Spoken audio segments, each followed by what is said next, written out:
Hello बच्चों, आपका हमारे चैनल हिंदी वाणी में स्वागत है। पिछले भाग में हमने पढ़ा था कक्षा 9वीं की पाठ्य पुस्तक क्षितिज का 13वां पाठ। यह एक कविता है। इस कविता के कवि सुमित्रा नंदन पंत जी हैं। प्रस्तुत कविता में कवि सुमित्रा नंदन पंत जी ने गाँव की प्राकृतिक छटा का अत्यंत मनोरम चित्रण किया है। खेतों में दूर दूर तक लहलहाती फसलों, फल फूलों से लदे हुए पेड़ तथा गंगा के किनारे फैले हुए रेत के चमकते कणों के प्रति कवि का मन आकर्षित हो उठता है तथा उन्होंने गांव की सुंदरता को अपने कविता में प्रस्तुत किया है।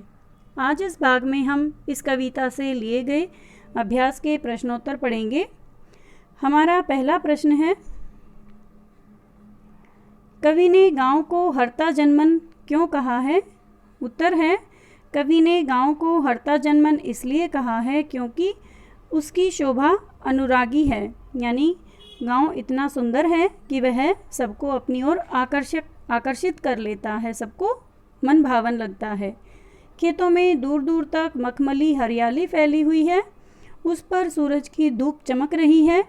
इस शोभा के कारण या इस सुंदरता के कारण पूरी वसुधा प्रसन्न दिखाई देती है। ऐसा लगता है जैसे धरती बहुत अधिक खुश हो गई है।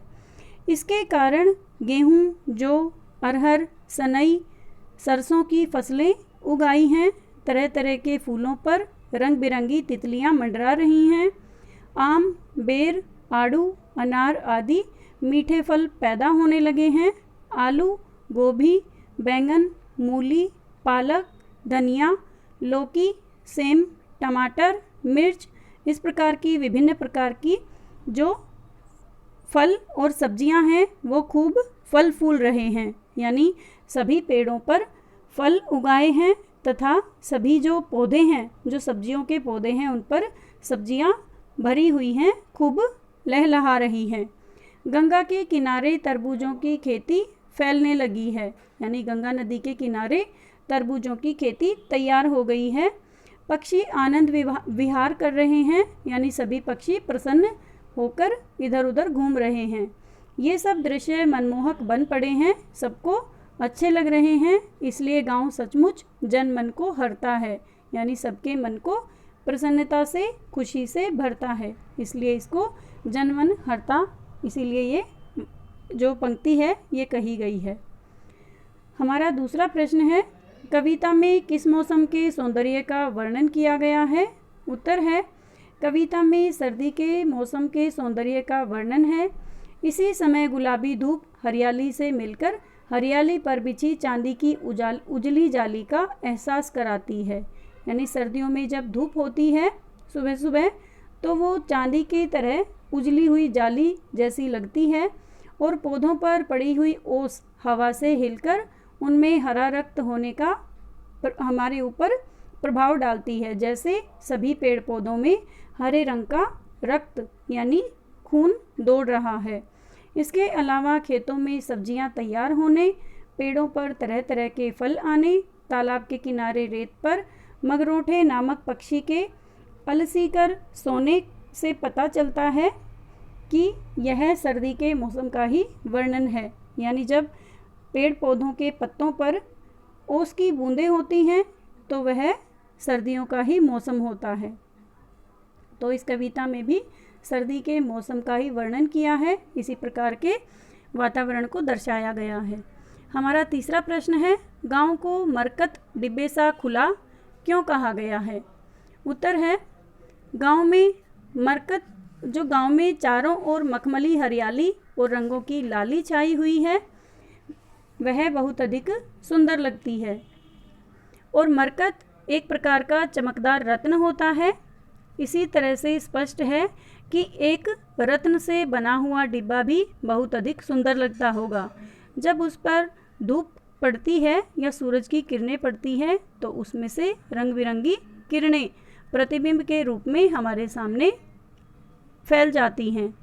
इसीलिए कवि ने उसे मरकत के डिब्बे की तरह बताया है।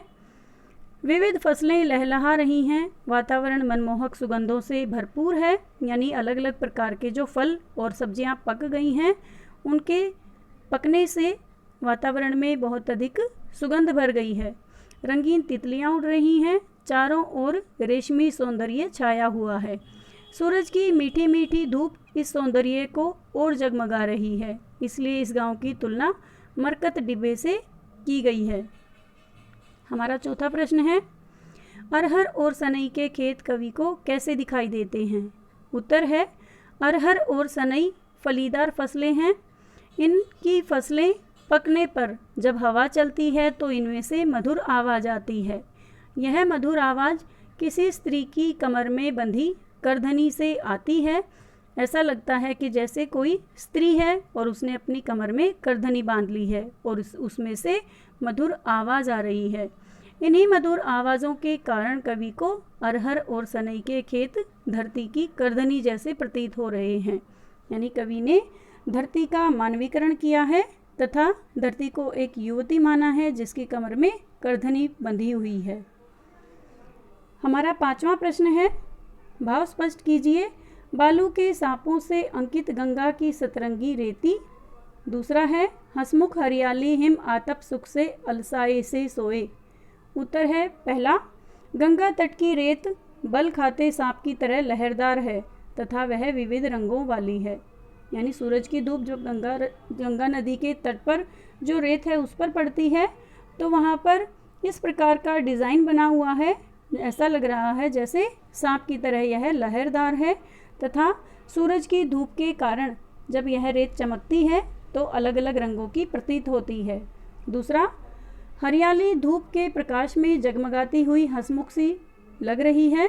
जो हरियाली है वह सूरज के प्रकाश में और अधिक अच्छी लग रही है। सर्दी की धूप भी स्थिर और शांत है। उन्हें देखकर ऐसा लगता है मानो दोनों अलसाकर एक दूसरे के संग सो गए हों। हमारा छठा प्रश्न है, निम्न पंक्तियों में कौन सा अलंकार है? तिनकों के हरे हरे तन पर हिल हरित रुधिर है रहा झलक।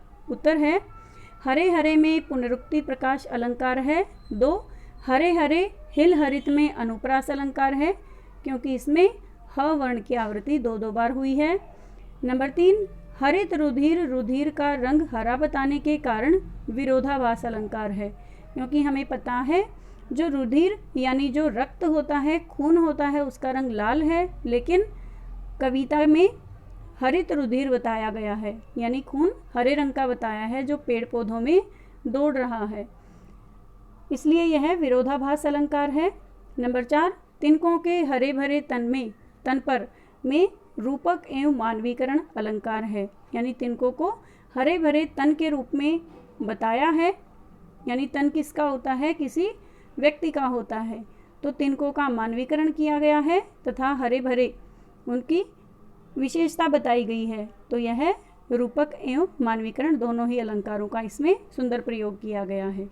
हमारा 7वां प्रश्न है, इस कविता में जिस गांव का चित्रण हुआ है वह भारत के किस भूभाग पर स्थित है? उत्तर है, इस कविता में गंगा के तट पर बसे गांव का चित्रण हुआ है क्योंकि गंगा के तट पर फैले हुए रेत के बारे में बताया है कवि ने, और उसके साथ ही गंगा नदी के तट पर जो तरबूजों की खेती उगी हुई है उसके बारे में भी कवि ने अपनी कविता में बताया है। हमारा 8वां प्रश्न है, भाव और भाषा की दृष्टि से आपको यह कविता कैसी लगी? उसका वर्णन अपने शब्दों में कीजिए। उत्तर है, ग्रामश्री कविता में उस ग्रामीण सौंदर्य का चित्रण है जो लोगों के मन को अनायास यानी अपने आप ही अपनी ओर खींच लेता है, जो सबको आकर्षक लगता है तथा सब लोग वहाँ पर जाने के लिए बेचैन हो जाते हैं। गांव हरियाली से भरपूर है यानी चारों तरफ हरियाली छाई हुई है। यह खेतों में लहराती फसलें हैं जिन पर रंग बिरंगे फूल खिले हुए हैं, तो दूसरी ओर फलों से लदे पेड़ भी हैं जिन पर पके हुए फल मुंह में पानी ला देते हैं, यानी फलों से निकलने वाली सुगंध हवा में फैली हुई है जिसके कारण सबके मुंह में पानी आ जाता है फलों को खाने के लिए। कविता में गंगा की सतरंगी रेती और जल क्रीड़ा करते हुए पक्षियों का भी चित्रण किया गया है, यानी उनके बारे में भी बताया गया है। गांव हरा भरा देखकर लगता है कि यह मरकत का कोई डिब्बा हो। कविता की भाषा सरल, सहज, बोधगम्य, प्रवाहमयी है। इसमें चित्रमयता है, यानी इस कविता को सुनकर और पढ़कर हमें ऐसा लगता है जैसे हम इस गांव को अपनी आँखों से देख रहे हों, चित्र की तरह। वर्णन इतना प्रभावी है कि सारा का सारा दृश्य आँखों के सामने साकार हो उठता है। ऐसा लगता है जैसे इन सभी पेड़ पौधों तथा हरियाली और गंगा किनारे जो रेत है उन सबको हम अपनी आँखों से देख रहे हैं। कविता में अनुप्रास, रूपक, मानवीकरण और विरोधाभास अलंकारों का सहज एवं स्वाभाविक प्रयोग है। इस तरह ग्रामश्री कविता भाव एवं भाषा की दृष्टि से उत्कृष्ट है, उन्नत है। यह कविता बहुत अधिक मनोरम चित्रण हमारे सामने प्रस्तुत करती है तथा इस प्रकार का गांव हमारी आंखों के सामने साकार हो उठता है। उम्मीद है बच्चों आपको अभ्यास के ये प्रश्नोत्तर समझ में आ गए होंगे। आपको हमारा यह वीडियो कैसा लगा आप हमें कमेंट करके ज़रूर बताएं, और यदि आपको यह हमारा वीडियो अच्छा लगा तो आप इसे अपने दोस्तों के साथ ज़रूर शेयर करें। धन्यवाद।